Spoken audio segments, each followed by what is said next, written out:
Hello and welcome to CATSweek. I'm Annalise Poorman.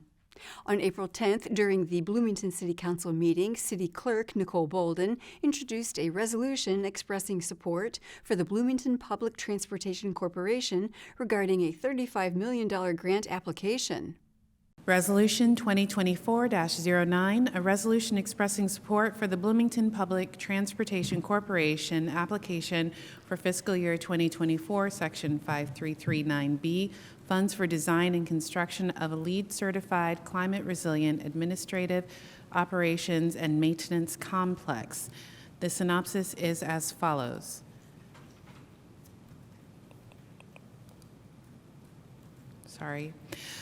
This resolution expresses the Bloomington Common Council's support for the Bloomington Public Transportation Corporation's application for Section 5339 grant funding through the Federal Transit Administration. The grant dollars would be used to design and construct a climate-resilient administrative operations and maintenance complex. General Manager of BPTC, John Connell, walked through why he wants the City Council's support for the grant application. One of the things that really strengthens our chances is to demonstrate a united local support for this project. And that's exactly what this resolution does. And that's why we feel it's very important to include it in our submission. Grants and Procurement Specialist for BPTC, Zach Hunick, discussed ongoing projects and made a case why he believes city councilors should support the resolution. It is a pretty exciting time for transit. I've been saying that for the 5 years that I've been there, but it's really, finally we're on the cusp of really expanding transit in a way that's really unprecedented here locally. A big part of that's the commitment of ED Lit funds to BPTC over the next few years. That's already allowed us to do some pretty cool projects. We're deploying additional Sunday service. We're looking at a high-frequency transit corridor along 3rd Street, going east-west. We've leveraged local funds for 8 additional battery electric buses, so we're on the way to transitioning to a zero-emission fleet. That all being said, we've got all these big projects going on. The biggest bottleneck for us right now is a facility. We are just at maximum capacity at Grimes Lane there. The ability to expand on the parcels adjacent there is limited for a number of reasons. So we are putting together a package to build an entirely new state-of-the-art transit facility. Councilmember Hopi Stasberg questioned if BPTC has already selected a site for the new proposed complex. Hunick said that they are still in the process of narrowing down a location. Councilmember Matt Flaherty said that he's glad that the BPTC is applying for the grant and that he supports the measure. Yeah, I appreciate the proactiveness with which Bloomington Transit is pursuing this project. I think it's been a known need for a while, but also heard from Director Connell recently, and the specific nature of battery electric vehicles sort of accelerates maybe the need for this in particular. And just appreciate as well Mr. Hunick calling out the really significant impact of this council's decision last term to dedicate a significant amount of local funding directly to Bloomington Transit. It's really allowed them to leverage and take advantage of state and federal programs in a way that, actually maybe primarily federal programs, in a way that I think not many transit agencies have been able to do. I just wanted to highlight that that's a big deal. So positive news. Councilmember Rollo agreed with Flaherty, saying he supports the climate-friendly nature of the resolution. I'm glad that my colleague mentioned that. I think it was a very wise thing that the council and the former mayor did. It was to commit to Bloomington Transit. I'm obviously all in favor of this. I think it's a very wise thing to invest in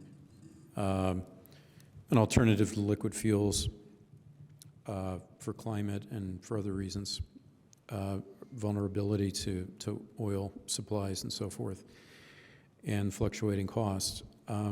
The one plea that I would have is that I think we should really think about free bus ridership in the future for all Bloomington, for anyone for that matter. The council voted 8-0 in support of the resolution, with Councilmember Andy Ruff absent. The Bloomington City Council will meet again on April 17th. The Monroe County Commissioners discussed a 70-day partial closing of State Road 48 starting May 1st for a bridge deck overlay. Members voted 2-0 to utilize I-69, State Road 43, 46, and the remaining parts of 48 for the official detour routes, as well as Vernal Pike and Oard Road for the unofficial detour routes. Highway Director Lisa Ridge said Oard Road will be repaved before closures begin. We have crews out there preparing Ord Road to go ahead and use our budget to pave that section of Ord Road, just because we know it's really rough and people are going to use that even though it's not the official detour route. Juvenile Detention Alternatives Initiative Coordinator Christine McAfee announced 2 partnerships with local organizations, children aged 12 to 17 years old, and their caregivers. The first partnership is for a free 12-week program with People and Animal Learning Services, or PALS. With the JDAI initiative and the amazing support from the commissioners and the council, we are able to offer a couple of programs for community members. The one that you see in front of you is a partnership with PALS, which is People and Animal Learning Services out on the far west side. This is for an adult parent caretaker and a young person, ages about 12 to 17. And this is a ground experience, so there's no riding, but it's really working with the innate nature of horses, who, my understanding, I'm not a horse person, but my understanding is they're super perceptive to people and the energy and your mood and kind of what's happening with you, and they can be very empathetic. And they can help adults and young people start to identify emotions, start to realize when maybe they need to practice some self-regulation. What does that look like? How do I do that? It's a 12-session program.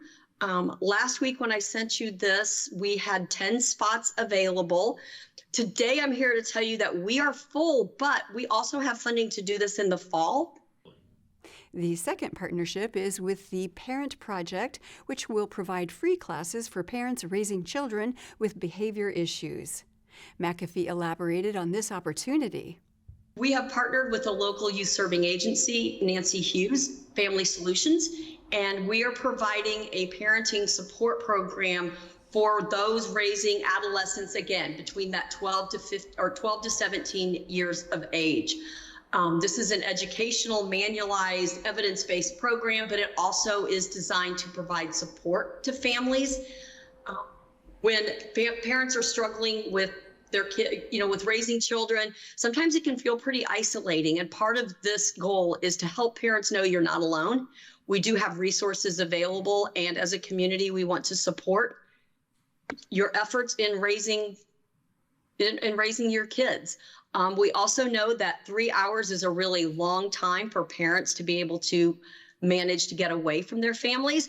And so as an incentive, we are offering a $20 gift card for every session participants attend.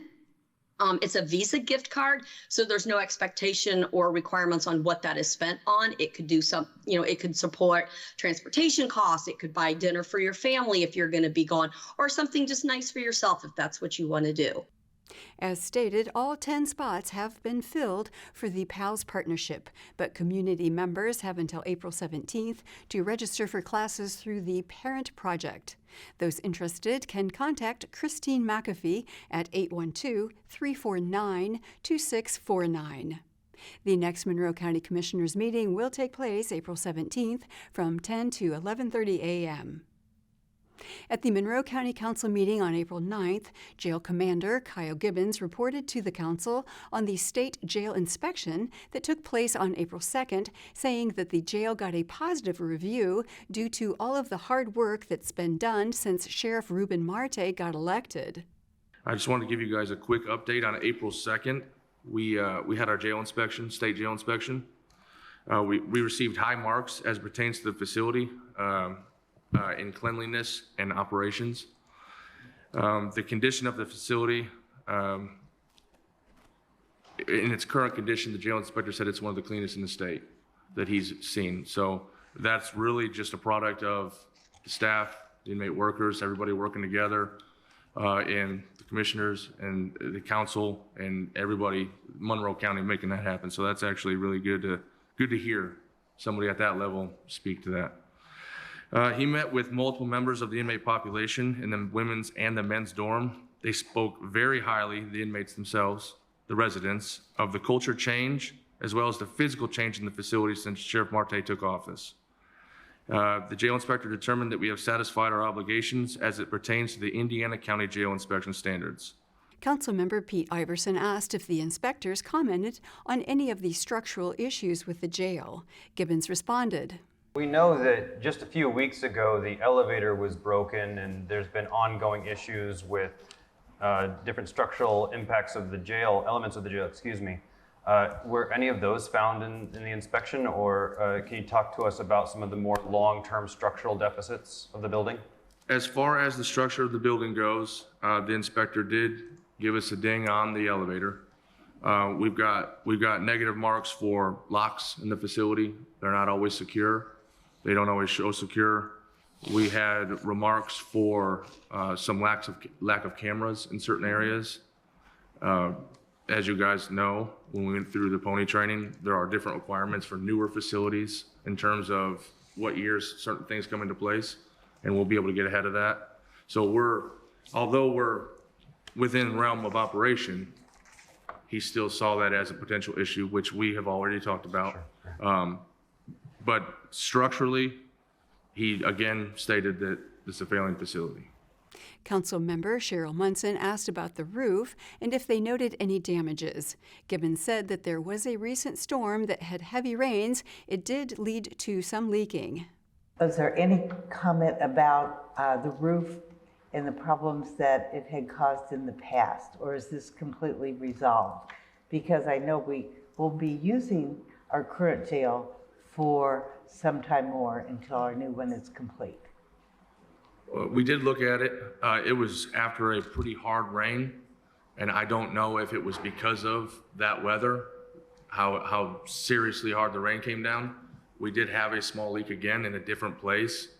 But as it pertains to the roof itself, it leaks throughout the facility. It leaks into the courtrooms. It leaks down to the first floor. It travels certain paths. It may have some kind of issue up the top on the south side, and the leak on the north side traveling down the wall. So he did notice that.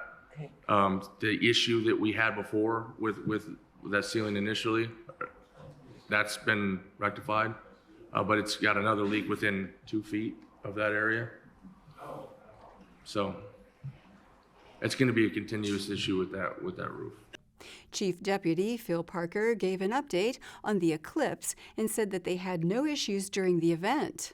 Obviously, you had a major event come and go in 4 minutes yesterday that we planned for a year and a half for, but all in all, it was a little surprising, but it was very successful. We had, I'm going to go over a few stats with you here, but basically an uneventful eclipse other than the eclipse itself. So just real quickly, you know, those, it's kind of being, you can over-prepare and look like you over-prepared, or you can under-prepare and look like you under-prepared. So we prepared for what we believed in the historical part of this. And I don't know if the messaging was so strong throughout this community that, you know, people looked at it and decided to, you know, stay at home or whatever they did. But however that worked out, I still think the event itself was very successful. We watched downtown here. The sheriff and I drove around, and there were people out. They were very well behaved. We had no issues during that part of the event. So from about 7 o'clock in the morning till about 1 o'clock in the afternoon, we had 24 deputies out. We bumped that up from 1 o'clock to about 4 o'clock to 37 deputies. So they overlapped it a little bit. And to show you how well that event went, after 4 o'clock, we dropped down to 7. So we went from 37 to 7 because it fell off that quickly. The traffic dissipated what was there. So I told our road commander I wanted to give you just a few stats here, because I wanted to look at what we normally do on an average Monday versus what we did on Eclipse Day. And on that day, yesterday, we had 41 calls for service. And we went back 4 previous Mondays, same time frame, and looked at it from 6 o'clock in the morning to 6 o'clock in the next morning, so a 24-hour period. And our average for those previous was 51. So our calls for service actually decreased from what a normal average day on a Monday on that event day. So I thought that was kind of a neat statistic. So nothing really to report, nothing unusual. I think our first arrest on yesterday came maybe 4 o'clock, 5 o'clock or something like that. So, you know, we weren't hauling people into jail. I guess they wanted to behave, so at least got to see the eclipse anyway. So they behaved until it was over with. But so can't really say enough good things about how that detail actually went. The interstates were clear. The county roads were clear. We had some crowds at Lemon Lake and Summit Monroe, but nothing out of the unusual. The next Monroe County Council meeting will be held on April 23rd. The Ellettsville Town Council met on April 9th. At their meeting, they discussed the Starnes Road water project. Town Manager Mike Farmer said that the local company Core and Main won the bid for the project. There were 3 bids. Core and Main was the low bid at $133,856.50. And I don't have the other bids, but the second one is about $4,000 more, and the third one was $7,000 more than the Core and Main bid. So they were low bid, they're local, and so I would like to have that approved. The water project, which is part of Ellettsville's 40-year town plan, will replace the current 6-inch water main that was installed in the 1950s. Farmer says the new 12-inch water main will improve the water quality in the town. We're replacing that water main, so the water quality and fire protection will it'll be excellent compared to the water main. The water main that was put in is so old that it was before they put concrete liners in the pipe. So old pipes like that tubercle up, unlike what you'd see like a barnacle or something. And so it doesn't lend itself to having good water quality. So this is a big deal that we replace this water main. We've had a lot of interest for us to do this for quite a while by the residents out there. Board member Dan Swafford asked if the town residents would notice a disruption in their water service during the project. Farmer responded that people on Starnes Road would see a disruption, but they will be notified in advance. When we tie in and cut off the old main, there'll be a disruption to service with the people on Starnes Road. They'll be notified. I'm pretty sure we'll go through a boil water, and so, but they'll be told what to do and when, and so everybody will get a personal notification. So. The Starnes Road water project is set to start as soon as weather permits. The next Ellettsville Town Council meeting will take place on April 22nd. At the April 9th meeting of the Bloomington Board of Public Works, the board members discussed Change Order Package Number 2 for the Hopewell East project. The Hopewell East project is the first step of the larger Bloomington Hospital Reuse Project, which aims to create a variety of housing where Bloomington's hospital used to stand. According to Senior Project Manager Roy Ayton, the change order package updates the pricing for different aspects of the project's infrastructure. The 5 change orders that are included in the package, change order number 9, is for some additional pavement markings that were quantities that were not enough in the amount of $1,396. Change order number 10 was for an addition of $3,100, and that was for some additional demolition work that was required on the project. Change order number 12 was for some additional rock excavation for the cistern tank that was installed in the new park for an amount of $12,358. Change order 13 was for a credit of $5,200, and that was a change that we made with the stain on the seating in the park. And change order number 14 is for some changes that were required at the Centerstone Center in the amount of $2,945.44, and that was just some adjustments to their downspouts and drainage. The change order package adds $15,000 to the project total, bringing the cost to just under $13,553,000. This is the second increase to the original estimate of just under $13,373,000. Board Secretary James Roach inquired about the goal of Phase 1 of the Hopewell East project. Public Works Director Adam Wason explained the phase focuses on the site's basic infrastructure. This is going to be more of the road, stormwater type construction activities, general site infrastructure activities, nothing to do with actual development or housing or redevelopment of any of the current buildings on the site. The board approved the change order package unanimously. The Board of Public Works will meet again on April 23rd. And that is all for CATSweek. Thank you for joining us. For CATS and WFHB, I'm Annalise Poorman.